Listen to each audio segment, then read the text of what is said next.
হাজার বছর পরে যখন এই পৃথিবীতে এই বাংলাদেশে মানুষ আসবে, কবর যতই পাকা করা হোক আর প্রাইজ দেওয়া হোক, মোজাইক পাথর দিয়ে যত সুন্দর বিউটিফাই করা হোক, মানুষ যখন আসবে বিশ্বের বিভিন্ন দেশ থেকে দেখার জন্য, বলবে যে এটা কার কবর?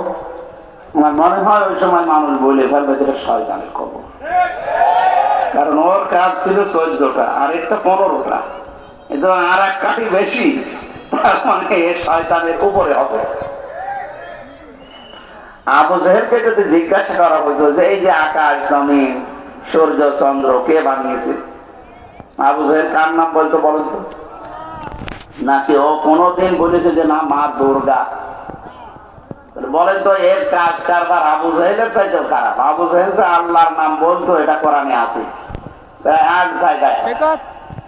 আল্লাহ রাব্বুল আলামিন বলেন ওয়ালা ইন সাআলতাহুম মান খালাকাস সামাওয়াতি ওয়াল আরদা ওয়া সাখখারাশ শামসা ওয়াল কমারা লা ইয়াকুলুন্নাল্লাহ ফা আন্না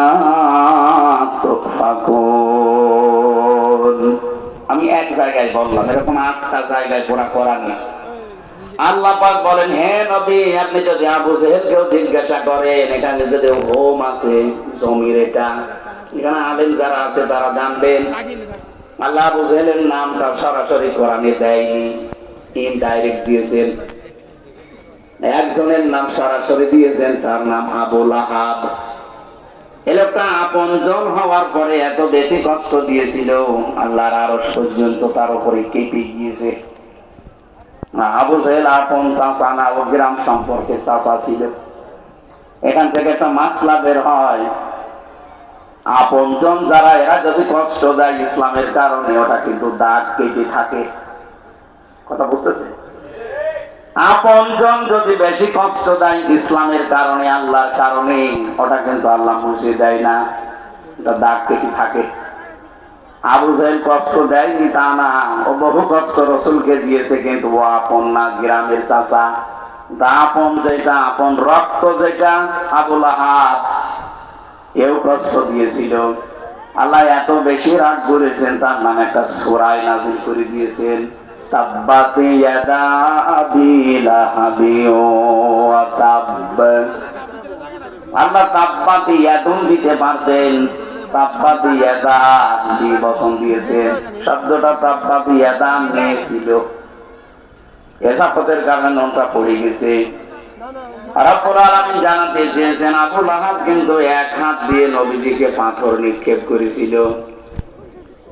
আল্লাহ ওর এক হাত ধ্বংস না করে 2 হাতে ধ্বংস করে দিয়েছেন। কেন? এই একটু ভালো করে শুনবেন, 5 মিনিট শোনেন, একেবারে নিস্তব্ধ হয়ে এদিকে তাকিয়ে থাকবেন। আল্লাহ দিয়ে বচন দিয়ে ওর 2 হাত ধ্বংস করে দিয়েছেন এই জন্যে, কারণ আবু লাহাব যখন এক হাত দিয়ে পাথর নিক্ষেপ করে, ওর এই হাতও নড়াচড়া করেছিল। কি আপনি এখান থেকে একটা কিছু তুলে এভাবে নিক্ষেপ করেন, দেখেন এই হাতও নড়বে?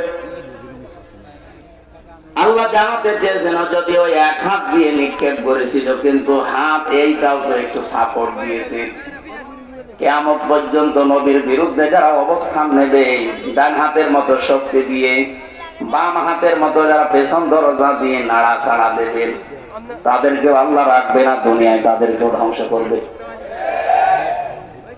15.5 বছরে আপনি অনেক কিছু করেছেন ডান হাতে, শক্তির দ্বারা, ক্ষমতার দ্বারা, পাওয়ারের দ্বারা, ইমের দ্বারা, কিন্তু বাম হাতে দেখেছি আমরা অনেকেই পেছন দরজা দিয়ে শুধু নাড়াচাড়া দিয়েছে, আল্লাহ তাদেরকেও ছাড়ে নাই। এই যে কালা মানিক, কি কথা বলে না? প্রশ্ন আসতে পারে বাবা নবীকে কবে গালি দিল? আরে ভাই নবীকে দেয়নি, নবীর ওয়ারিসদেরকে দিয়েছে। 116 জনের টার্গেট করেছিল ওই শয়তান, আমার নামও দিয়েছিল। তাহলে বুঝতে হবে যে আমার নাম যদি ঢুকিয়ে দেয় 116 জনের ভেতরে, ও আমাকেও নবীর ওয়ারিস মনে করতো। 116 জনের টার্গেট যারা করতে পারে, নবী নেই, নবীর উত্তরাধিকারী ওয়ারিস নায়েবে রাসূল, তাদেরকে যারা টার্গেট করেছিল তো ওরা যারা পালিয়েছে। কিন্তু এরা শুধু আইনে, আদালতে, প্রশাসনে, বিভিন্ন জায়গায় শুধু নাড়াচাড়া দিত পেছন দরজা দিয়ে। আর একজন আছে মুরগি কবির। কবির ওর নাম রাখা ঠিক না, কবির আনলাম না, ওর নাম মুরগি চোর দেওয়া যায়। কি কথা বলেন এটা? আর আমি স্পষ্ট বলছি, 8 সাল থেকে 24 সাল পর্যন্ত যারা নির্বাচনের মাধ্যমে প্রশাসন করে নির্বাচিত হয়েছে, এটা তো নির্বাচন বলা যায় না। কথা বলেন না কেন? তারা যদি কোনো পোস্টারে, পেপারে, কোন জায়গায় যদি লেখে সাবেক এমপি, সাবেক মন্ত্রী, দাঁত তুলে ফেলবেন। কিসের সাবেক মন্ত্রী আপনি? সাবেক এমপি? আপনারা তো ভোটই পাননি, আমরা তো ভোট দিতে পারিনি। এবারে আপনি সর্বোচ্চ পোস্টারে লিখতে পারেন সাবেক চোর, এতটুকু লেখা যায়। যেহেতু চুরি করেছেন সত্যি কথা, ডাকাতি করেছেন নাই লিখে দেবেন সাবেক ডাকাত। মানুষ যেন সামনে এই বংশে বিয়ে দিতে হলে চিন্তা করে না এই বংশে ডাকাচ্ছি। আমি আর নিচে নামলাম না, অত অপমান করা ঠিক না। কি ইন্নামা নুমলি লাহুম লিয়াজদাদু ইসমা ওয়া লাহুম আযাবুম মুহিন। সূরা আল ইমরানে আল্লাহ জানিয়েছেন, ওদেরকে আমি ওই পাপের বোঝা যখন পরিপূর্ণ হয়ে গেছে, ওদেরকে এত অপমান করেছি, কলার পাতা শুয়েছে। এই কালা মানে কলা পাতা শুয়েছিল না, ওর বেশি পর্যন্ত উড়ে গেছে। একটা বেশি নেই। এখন ওদের সংসার হবে কি করে আল্লাহ জানে। ওর বউটাকে কবে ফোন আল্লাহ শয়তানকে আর কত নিচে নামাবে আল্লাহ বলে। এখানে আবু লাহাব ছিল আপন চাচা, আবু জেহেল গ্রাম সম্পর্কের চাচা। আজ বাংলাদেশে আমরা আপন জলের দ্বারা